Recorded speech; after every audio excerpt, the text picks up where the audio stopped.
ทุกวันนี้เราทุกคนต่างรู้กันแล้วว่าโลกนั้นมีอายุประมาณ 4,540 ล้านปี แต่หากย้อนกลับไปไม่กี่ร้อยปีก่อนมนุษย์จำนวนมากเคยมั่นใจว่าโลกใบนี้มีอายุแค่ราว 6,000 ปีเท่านั้น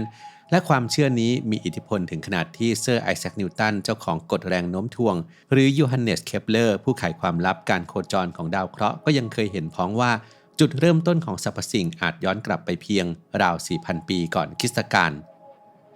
แต่แล้วความเชื่อดังกล่าวก็ถูกท้าทายด้วยหลักฐานทางวิทยาศาสตร์เรื่อยมาจนในที่สุดก็ได้พบเบาะแสสำคัญที่ทำให้การหาอายุที่แท้จริงของดาวเคราะห์ดวงนี้ประสบความสำเร็จในคลิปนี้อับดุลไททูบจะพาทุกคนย้อนรอยการเดินทางกว่า200ปีจากยุคที่มนุษย์เชื่อว่าโลกนั้นมีอายุเพียงไม่กี่พันปีไปสู่การหาคำตอบของนักวิทยาศาสตร์ที่ค่อยๆเปิดเผยความจริงอันยิ่งใหญ่ที่สุดเรื่องหนึ่งของมนุษยชาติ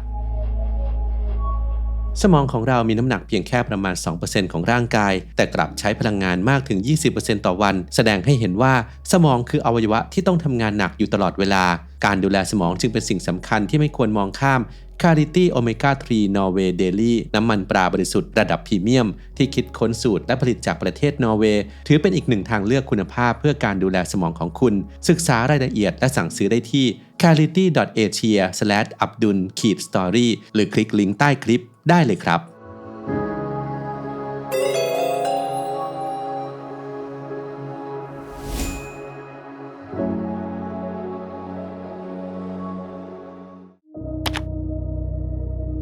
โลกที่ประกอบไปด้วยชั้นหินนับพันชั้นที่ทับถมกันและถูกบันทึกไว้ก่อนมนุษย์คนแรกจะถือกำเนิดนั้น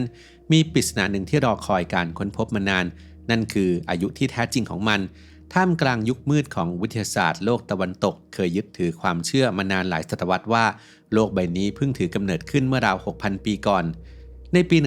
1650 เจมส์ อาร์เชอร์ อาร์ชบิชอปแห่งอาร์มาได้ตีพิมพ์งานวิชาการ Annals of the Old Testament และสรุปว่าจักรวาลนั้นถือกำเนิดขึ้นในเวลาเที่ยงวันของวันที่ 23 ตุลาคม 4,004 ปีก่อนคริสตกาลข้อสรุปนี้ได้รับความเชื่อถืออย่างกว้างขวางเพราะอาร์เชอร์คือหนึ่งในนักวิชาการผู้ปราดเปรื่องที่สุดแห่งศตวรรษที่ 17 เชี่ยวชาญทั้งศาสนาประวัติศาสตร์ทางโลกและภาษาศาสตร์อย่างลึกซึ้งอย่างไรก็ตามนักประวัติศาสตร์เตือนว่าแทนที่จะเยาะเย้ยวิธีคิดของเขาเราควรเข้าใจว่าในยุคนั้นการคำนวณของอาร์เชอร์ถือเป็นงานวิชาการที่เคร่งครัดที่สุดเท่าที่ความรู้และเทคโนโลยีจะเอื้ออำนวยเขาไล่นับพงศาวลี75รุ่นตั้งแต่อาดัมไปจนถึงพระเยซูแล้วนำไปประสานกับประวัติศาสตร์ของชาวแคลเดียและเปอร์เซียโดยอ้างอิงหลักฐานทางโลกกว่า 12,000 รายการและจากพระคัมภีร์อีก 2,000 รายการอาร์เชอร์ยังใช้เหตุการณ์ที่มีวันเวลาแน่ชัดเช่นการสิ้นพระชนของกษัตริย์เนบูคัดเนซาร์ที่ 2 แห่งจักรวรรดิบาบิโลนเป็นจุดยึดในการคำนวณย้อนกลับไปหาจุดเริ่มต้นของโลก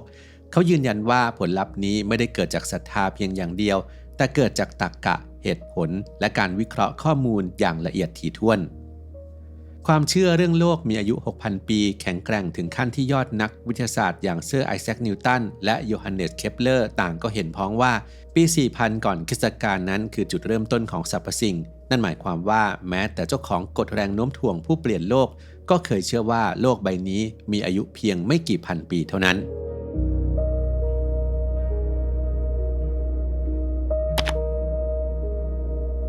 ในปี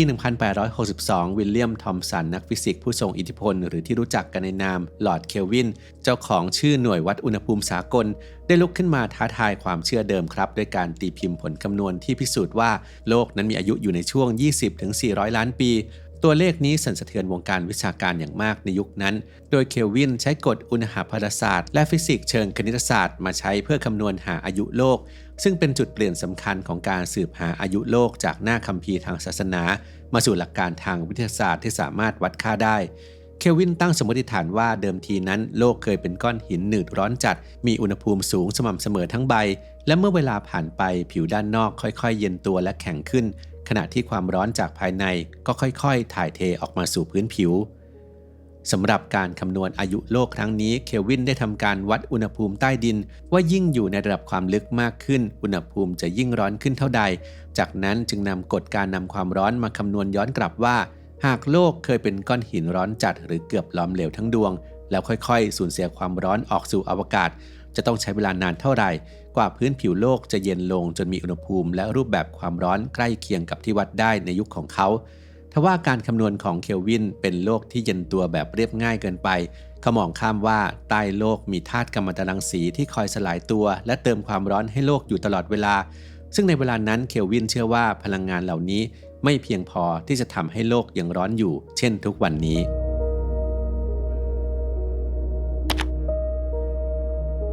ในช่วงปลายศตวรรษที่ 19 โลกได้รู้จักกับพลังงานลึกลับที่เรียกว่ากัมมันตภาพรังสีซึ่งเป็นพลังงานความร้อนมหาศาลที่ปลดปล่อยออกมาจากการสลายตัวของอะตอมแต่สิ่งที่ทำให้นักวิทยาศาสตร์ตื่นเต้นที่สุดคือธาตุกัมมันตรังสีจะไม่สลายตัวแบบสุ่มไร้ทิศทางหากแต่จะค่อยๆเปลี่ยนสภาพเป็นธาตุอื่นด้วยอัตราเวลาที่คงที่แน่นอนหรือที่เรียกว่าค่าครึ่งชีวิตเมื่อหินหรือแร่ก่อตัวขึ้นมันจะกักเก็บธาตุกัมมันตรังสีบางชนิดไว้ภายในเหมือนเริ่มต้นจับเวลา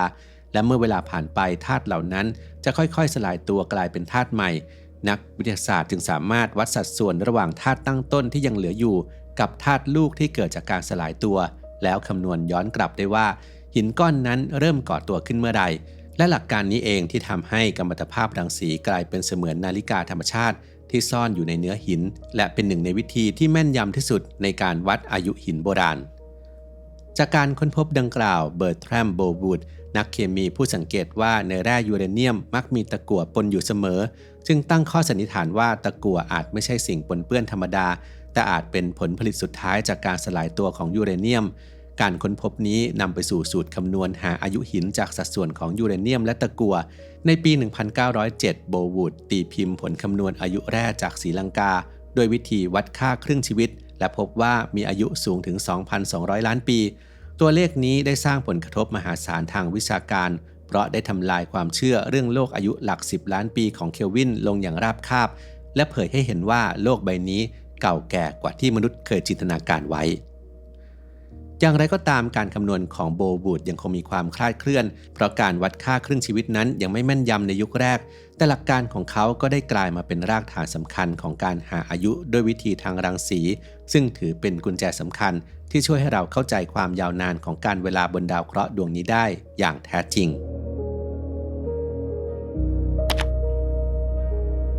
แม้นักวิทยาศาสตร์ยุคบุกเบิกจะวางรากฐานการหาอายุด้วยวิธีทางรังสีไว้แล้วแต่ในช่วงแรกการวัดยังไม่แม่นยำพอผลคำนวณอายุหินจึงยังคลาดเคลื่อนอยู่มากหนึ่งในแร่สำคัญที่ช่วยผลักดันวิธีนี้ให้ก้าวหน้าขึ้นคือเซอร์คอนแร่โบราณขนาดเล็กที่ทำหน้าที่เหมือนนาฬิกาธรรมชาติในเนื้อหินเซอร์คอนนั้นมีคุณสมบัติพิเศษเพราะขณะก่อตัวมันมักยอมให้ยูเรเนียมเข้าไปอยู่ในโครงสร้างผลึกแต่ไม่ยอมให้ตะกั่วปะปนมาตั้งแต่แรกดังนั้นหากพบตะกั่วอยู่ภายในเซอร์คอนตะกั่วนั้นจึงมีแนวโน้มว่าเป็นผลผลิตจากการสลายตัวของยูเรเนียมภายในผลึกเองหลักการนี้ทำให้นักวิทยาศาสตร์สามารถใช้แร่เซอร์คอนมาคำนวณหาอายุของหินโบราณได้แม่นยำขึ้นในปลายทศวรรษที่ 1940 แคลร์ แพลตเตอร์สันนักศึกษาปริญญาเอกแห่งมหาวิทยาลัยชิคาโกได้เข้ามารับหน้าที่สำคัญในการวัดไอโซโทปของตะกั่วในตัวอย่างหินและแร่โบราณเพื่อหาคำตอบว่าโลกมีอายุเท่าไหร่กันแน่แต่สิ่งที่เขาเผชิญกลับเป็นอุปสรรคใหญ่ที่ซ่อนอยู่ในอากาศรอบตัวนั่นคือตะกั่วปนเปื้อนที่มีอยู่แทบทุกหนแห่งทั้งในอุปกรณ์ห้องทดลองสารเคมีหรือแม้แต่ในฝุ่นและอากาศทำให้ค่าที่วัดได้สูงเกินจริงเสมอแพตเทอร์สันจึงต้องปฏิวัติวิธีทำงานด้วยการสร้างห้องปลอดเชื้อแห่งแรกๆของโลกเพื่อไม่ให้ตะกั่วจากสิ่งแวดล้อมหลุดรอดเข้ามาปนเปื้อนแม้แต่อะตอมเดียวแต่ต่อให้วัดได้แม่นยำเพียงใดแพตเทอร์สันก็ยังติดปัญหาใหญ่กว่าเดิมนั่นคือการหาหินดั้งเดิมของโลกแทบจะเป็นไปไม่ได้เพราะตลอดเวลาหลายพันล้านปีโลกไม่เคยอยู่นิ่งเปลือกโลกเคลื่อนที่อยู่เสมอหินถูกหลอมละลายกดทับและยกตัวซึ่งการเปลี่ยนสภาพซ้ำแล้วซ้ำเล่าเช่นนี้ทำให้หลักฐานทางธรณีวิทยายุคแรกเริ่มของโลกถูกทำลายไปเกือบหมดแพตเทอร์สันจึงหันไปมองสิ่งที่เก่าแก่พอๆกับโลกแต่ไม่ถูกกระบวนการบนโลกทำลายนั่นคืออุกกาบาตเขาเลือกศึกษาอุกกาบาตเหล็กแคนยอนไดอาโบซึ่งตกลงมายังโลกเมื่อราว 50,000 ปีก่อนอุกกาบาตชนิดนี้คือเศษซากวัสดุจากการก่อตัวของระบบสุริยะและยังคงสภาพดั้งเดิมไว้ได้ดีกว่าหินบนโลกนักวิทยาศาสตร์สันนิษฐานว่าอุกกาบาตเหล่านี้เกิดจากสสารดั้งเดิมชุดเดียวกับที่รวมตัวกันเป็นโลกในช่วงแรกเริ่มของระบบสุริยะดังนั้นหากวัดองค์ประกอบไอโซโทปของตะกั่วในอุกกาบาตได้ก็สามารถนำสัดส่วนเหล่านี้มาคำนวณย้อนกลับว่าวัตถุนั้นก่อตัวขึ้นเมื่อไหร่และสามารถคำนวณอายุของโลกได้เช่นกัน ในที่สุดปี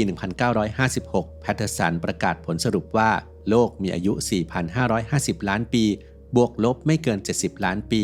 ซึ่งเป็นค่าที่ใกล้เคียงกับที่นักวิทยาศาสตร์ยอมรับในปัจจุบันอย่างน่าทึ่ง